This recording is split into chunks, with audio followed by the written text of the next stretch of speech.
हर हर महादेव। दोस्तों, आज की वीडियो ऐसा है जो आपकी ज़िंदगी बदल देगी। लेकिन उस बदलाव का एहसास तब होगा जब आप पूरी श्रद्धा से महादेव के साथ जुड़ेंगे। और इसके लिए ज़रूरी है कि आप आखिर तक हमारे साथ बने रहिए। तो आप सभी से एक छोटा सा निवेदन है कि वीडियो पे अगर आप आ गए हैं तो वीडियो को अंत तक देखिए ताकि महादेव का आशीर्वाद आपको प्राप्त हो सके। तो आइए दोस्तों, शुरू करते हैं। हिमालय की चोटियों पर जहाँ बर्फ चादर की तरह बिछी होती है और हवा भीषण तपस्या करती है, वहीं पर कैलाश पर्वत खड़ा है।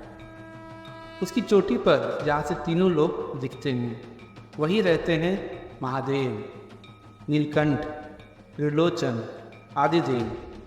उनके नाम अनगिनत है, रूप अनेक है, लेकिन आज उनकी कहानी कुछ अलग है। समतल मैदानों पर एक नदी बहती थी, गंगा, पर उसकी धारा सूख रही थी। गांवों में हाहाकार मची थी, खेत बंजर पड़े थे, नल सूख पड़े थे, लोग पानी के लिए तरस रहे थे। एक दिन गंगा नदी के किनारे एक छोटी लड़की बैठी थी, आंसू बहाती।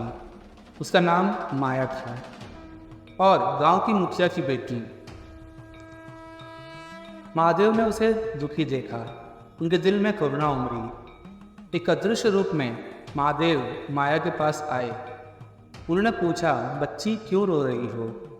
माया ने सिसकते हुए कहा, पानी नहीं है, नदी सूख गई है, हम मर जाएंगे। महादेव समझ गए, नदी का सूखना पृथ्वी का दर्द था, उन्हें कुछ करना था। महादेव ने कहा, बच्ची क्या तुम कैलाश पर्वत पर जा सकती हो? माया ने आश्चर्य से पूछा, कैलाश? इतनी दूर? लेकिन क्यों? महादेव ने मुस्कुराते हुए कहा, वहाँ तुम्हें महादेव मिलेंगे। उन्हें बताओ कि गंगा नदी सूख रही है, वे उसकी जलधारा फिर से बहा देंगी। माया को विश्वास नहीं हुआ, पर नदी के किनारे बैठी सिकुड़ी हथेलियों में एक उम्मीद थी। अगले ही दिन माया यात्रा पर निकल पड़ी।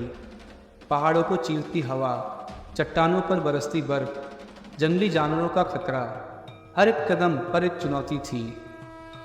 लेकिन माया रुकी नहीं, उसकी हथेलियों में बस उम्मीद थी, हर कठिनाई को पार कर लेती थी।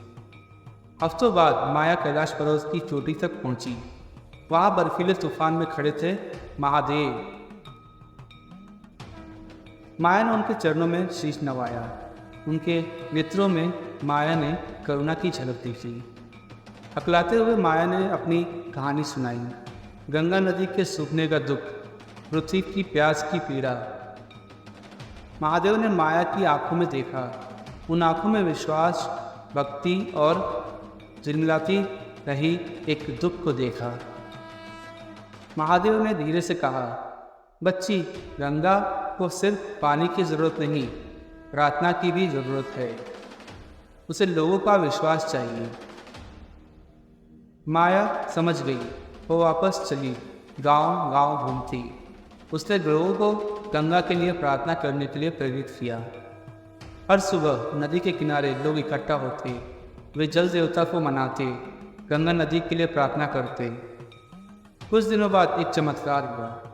नदी तल से धीरे धीरे जल फूट पड़ा, एक पतली धारा जो धीरे धीरे चौड़ी होती गई।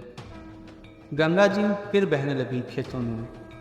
तो दोस्तों, ये थे आज की कहानी जो आप तक हम पहुंचाना चाहते थे कि महादेव की भक्ति करने से हमें जो चाहिए हम वो प्राप्त कर सकते हैं।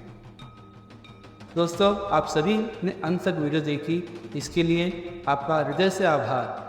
महादेव आप पर कृपा बरसाते रहें, हर मनोकामना पूर्ण करें और जीवन में अंधकार मिटाकर प्रकाश भरें। हर हर महादेव। ओम नमः शिवाय। श्री शिवाय नमस्तुभ्यम।